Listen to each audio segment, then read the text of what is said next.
ठीक है, good morning.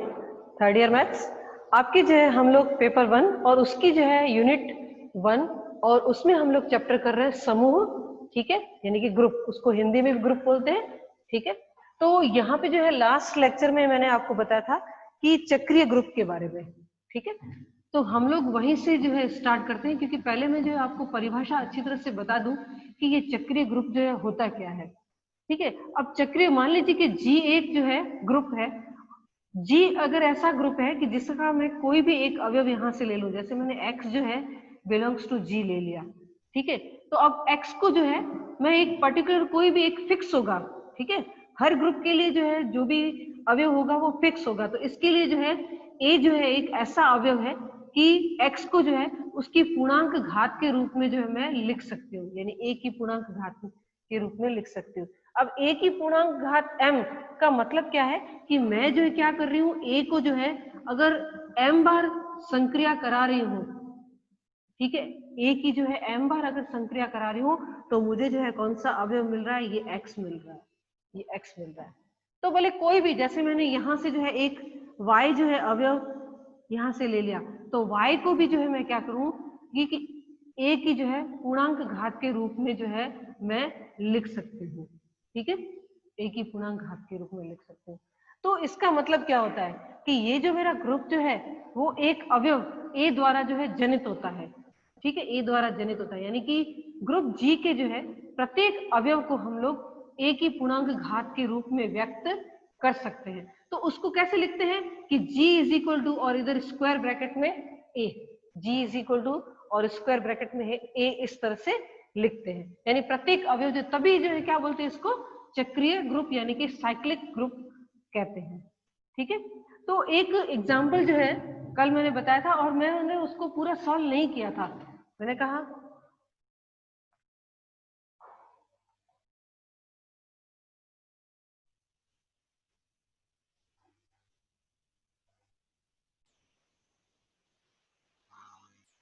तो यहाँ पे जो मैं आपको एग्जाम्पल जो है बताती हूँ कि किस तरह से G इज इक्वल टू, एक मैंने ग्रुप लिया था कल, मैंने उदाहरण इसके दो उदाहरण बताए थे मैंने, एक क्यूब रूट ऑफ यूनिटी का और एक ये था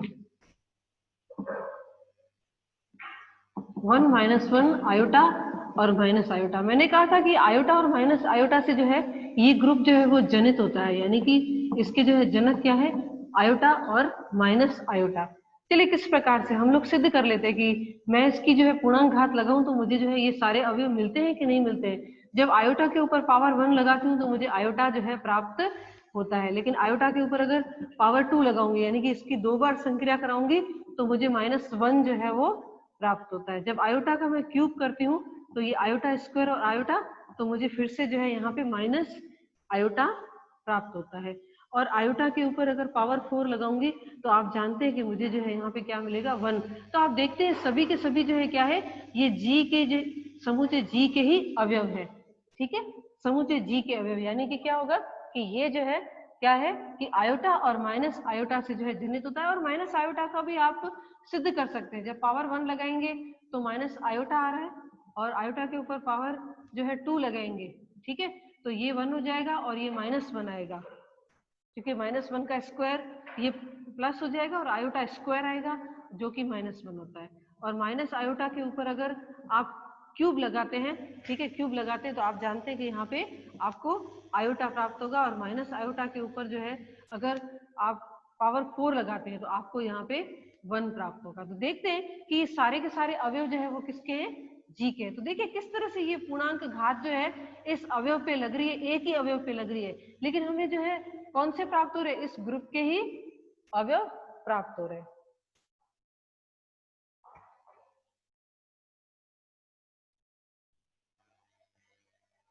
तो चलिए हम लोग जो है इसी के लिए जो है थ्योरम करते हैं चक्रीय।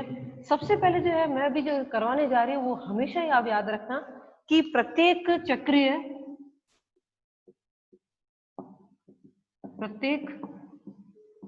चक्रीय ग्रुप आबेली होता है, यानी कि क्रम विनिमय होता है। इसको इंग्लिश में एबेलियन बोलते हैं, लेकिन हिंदी में इसका आबेली बना दिया गया है।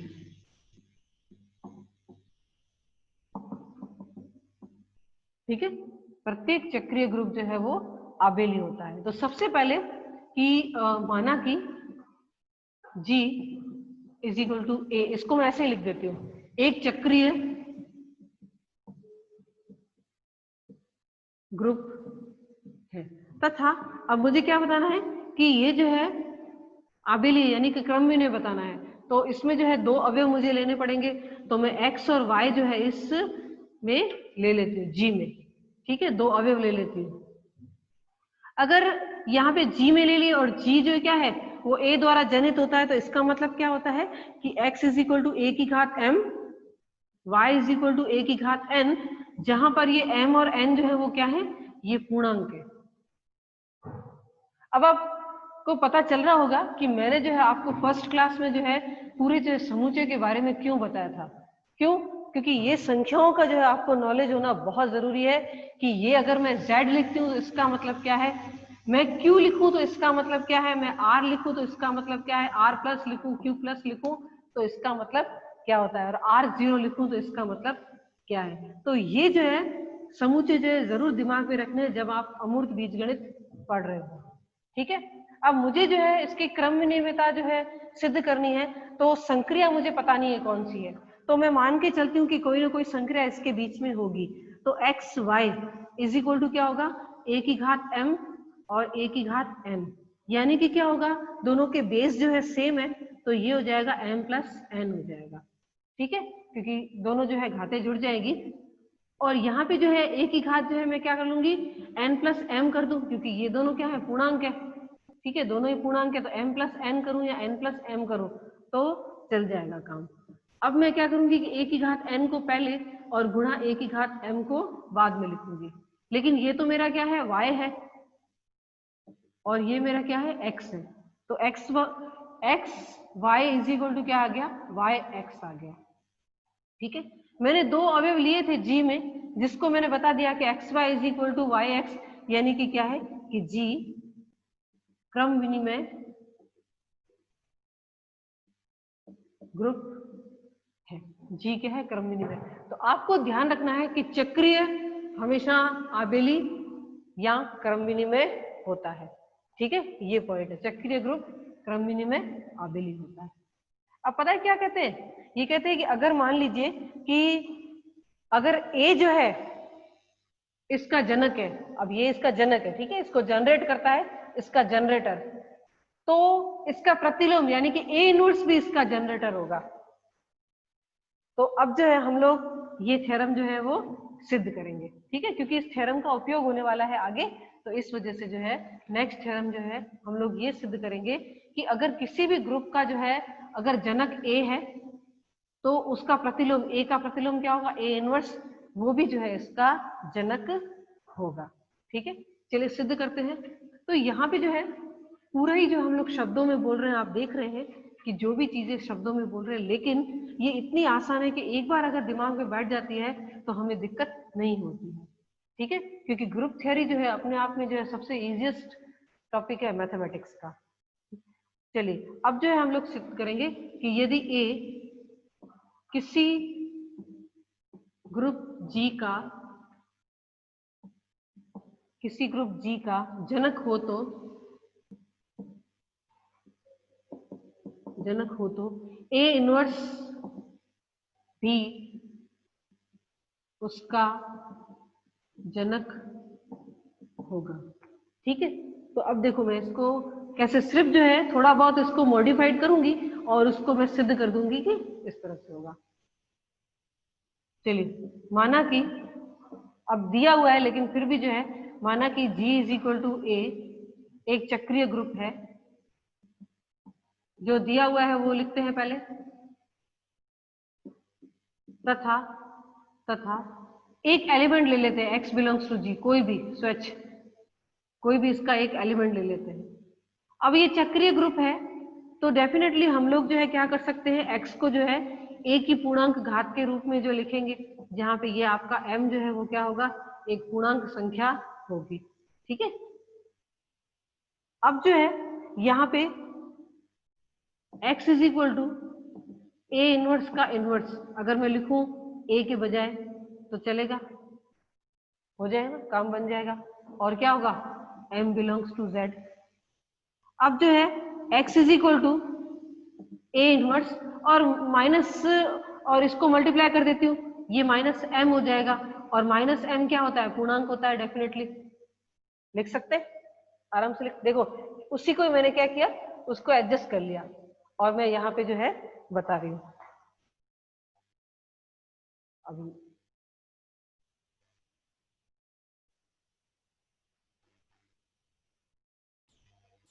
तो देखेंगे यहाँ पे कि x को जो है a इनवर्स और उसके ऊपर क्या है, पूर्णांक घात के रूप में जो है व्यक्त किया जा सकता है। यानी कि क्या होगा कि a इनवर्स भी जो है क्या है, a का जनक है।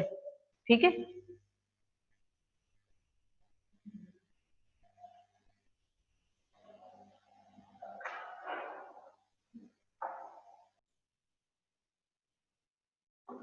तो लिखेंगे कि देयरफॉर a इनवर्स भी g का जनक है। ठीक है, अब मैंने बताया कि a और a इनवर्स जो है दोनों क्या है, इस g के जनक है। और इसके बाद मैं ये थ्योरम जो है प्रूव करूंगी कि इसके जो है केवल दो ही जनक हो सकते हैं। कौन से, a और a इनवर्स हो सकता है, इसके अलावा कोई भी नहीं। ठीक है, और एक इंपॉर्टेंट थ्योरम जो है हम लोग करते हैं, जो 2019 में पूछा गया था और इससे पहले जो है 13-14 में पूछा गया है। वो क्या कहते हैं कि अगर मान लीजिए कि कोई भी जो है G एक ऐसा परिमित चक्रीय ग्रुप है, ठीक है, तो A की कोटि और G की कोटि जो है दोनों ही बराबर होंगी। ठीक है, तो चलिए पहले हम लोग स्टेटमेंट लिखते हैं और उसके बाद जो है उसको हम लोग प्रूव करेंगे। तो थ्योरम बोलते हैं कि एक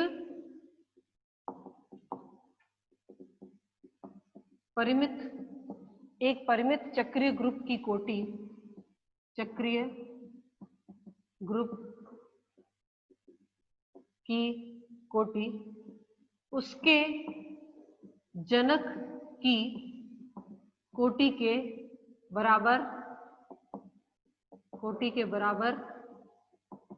होती है। देखिए एक परिमित चक्रीय ग्रुप की कोटि, ठीक है, उसके जनक की कोटि के बराबर होती है। और पता है इसमें इंपॉर्टेंट जो है शब्द कौन सा है, ये इसमें इंपॉर्टेंट शब्द जो है कौन सा है, ये, यानी परिमित, यानी कि फाइनाइट होना चाहिए। यानी हमारा ग्रुप जो है उसमें कितने अवयव है वो हमें पता होने चाहिए, तो ही जो है ये हम लोग थ्योरम प्रूव कर सकते हैं, अदरवाइज हम लोग नहीं कर सकते। अब जो है हमें दिया हुआ नहीं है, तो हम लोग लेंगे कि माना कि G इज इक्वल टू ए द्वारा जनित जो है एक चक्रीय ग्रुप है, और यहाँ पे हमें ये भी मानना होगा, ठीक है, ये भी मानना होगा कि उसके जनक की कोटि यानी कि A का ऑर्डर जो है वो n है। A का ऑर्डर क्या है, यहाँ पे n है। ये दो चीजें हमें दी हुई नहीं है, G और A तो हम लोग ले लेते हैं। G जो है एक चक्रीय ग्रुप है और A का जो है ऑर्डर क्या है, यहाँ पे n। अगर A का ऑर्डर n है, इसका मतलब क्या होगा कि A की घात n इज इक्वल टू ई, और n पता है क्या है, n क्या है, सबसे लीस्ट, मैं लिख देती हूँ लीस्ट पॉजिटिव नंबर। ठीक है, लिख देती हूँ, सबसे छोटा जो है क्या है, इसका धनात्मक संख्या है। धनात्मक पूर्णांक कहें तो ज्यादा जो है, लीस्ट इंटीजर कहें तो ज्यादा अच्छा रहेगा, क्योंकि संख्या कहूंगी तो संख्या में जो है बहुत सी संख्या आ जाएगी, लेकिन इंटीजर कहूंगी तो आप जानते हैं कि कौन सी संख्या आएंगी। देखिए तो यहाँ पे भी देखिए ये इंपॉर्टेंस है कि सिर्फ संख्या लिखे या फिर जो है हम लोग पूर्णांक लिखे। अब जो है एक चीज और यहाँ पे मान लेती हूँ कि माना कि ये जो A की जितनी भी पूर्णांक घाते हैं, ठीक है, A1 से लेकर A2 से लेकर AN, ठीक है, इसकी वैल्यू तो वैसे आप जानते हैं कि E है, इनका एक समुच्चय बना लेते हो। कौन सा, A की घात 1, A की घात 2, 3, 4 से लेकर N तक का जो है एक समुच्चय बना लेते हो। अब ये सारे जो A जो है वो G का अवयव, G का जनक है, और G का प्रत्येक अवयव A की पूर्णांक घात के रूप में लिख सकते हैं। तो ये जो है सिद्ध करने की भी जरूरत नहीं है कि ये H जो है वो क्या है, G का उपसमुच्चय होगा। H क्या है, ये G का उपसमुच्चय होगा। इसको नाम हम लोग 1 दे देते हैं।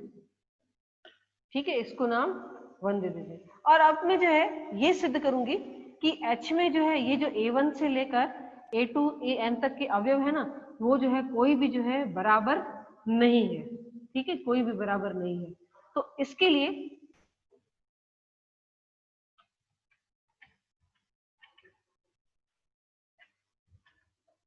सबसे पहले हमें सिद्ध करना है कि H इक्वल टू G, जिसमें H is a subset of G मैंने सिद्ध कर लिया। मुझे बस एक ये प्रूव करना है कि G is a subset of H, ये प्रूव करना है। ठीक है, उसके लिए मुझे काफी जो है यहाँ पे स्टेप्स करने पड़ेंगे, तब जाके मैं लास्ट में जो है वो लिख सकती हूँ। सर्वप्रथम हम यह सिद्ध करेंगे कि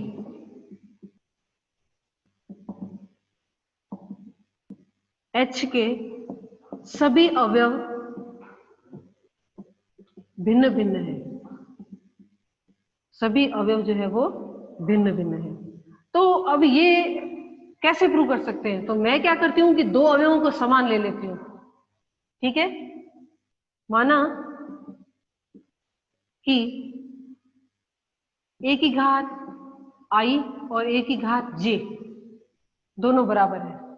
ठीक है, अब मैं देखूंगी I और j जो है उनमें क्या रिलेशन है, और यहाँ पे जो है ये होगा कि I1 is less than equal to I is less than equal to j, और ये जो है लेस देन और इक्वल टू n, यानी कि 1 और n के बीच में आपके I और j जो है वो आ जाते हैं। अब हमारा G जो है वो क्या है? ग्रुप है।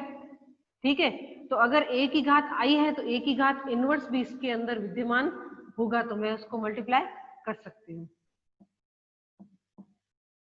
ठीक है, क्योंकि a की घात I जो है वो ग्रुप का अवयव है, तो उसका प्रतिलोम a की घात माइनस I वो भी होगा ही। ये जो है ये हो जाएगा आपके E, क्योंकि a और a की घात I और a की घात माइनस I, यानी कि दोनों क्या इसका प्रतिलोम हो जाएगा, तो ये आ जाएगा E, और ये हो जाएगा j माइनस आई। अब ये j माइनस आई जो है वो क्या होगा कि यहाँ पे जो है n से छोटा होगा। अब आप देख रहे हो कि a की घात a की पूर्णांक घात इज इक्वल टू ई आ रहा है, लेकिन क्या है, परंतु order of a is equal to n, a का क्या है, कोटि क्या है, n है, अर्थात क्या लिखेंगे कि n छोटे से छोटा धन पूर्णांक है जिसके लिए a की घात n इज इक्वल टू ई है। लेकिन यहाँ पे क्या है, ये रिलेशन क्या कहता है, j माइनस आई जो है वो n से भी छोटा है। ये तो पॉसिबल ही नहीं है, therefore j minus I is equal to 0, this implies j is equal to I, यानी कि अगर दो अवयव बराबर है तो दोनों की घातें भी बराबर है। तो क्या कहेंगे कि therefore h के सभी अवयव